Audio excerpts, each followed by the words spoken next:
Hi there, we are Trade Vehicle Parts, your car crash repair solution.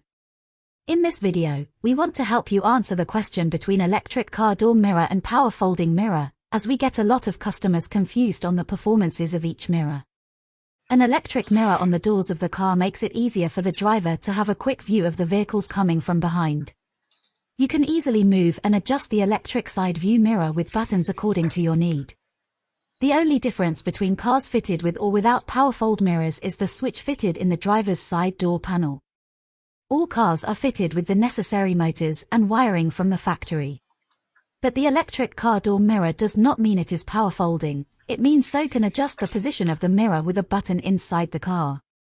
The power folding mirror will automatically fold in when you lock the car with remote and automatically unfold when you unlock your car. I hope this video helped you to understand the difference between these two car door mirrors. As a car parts supplier company, we are happy to educate you on the specifications of each part and help you choose the right one for your vehicle. If you want more videos like this, please click subscribe on our YouTube channel and follow us on Facebook and Instagram.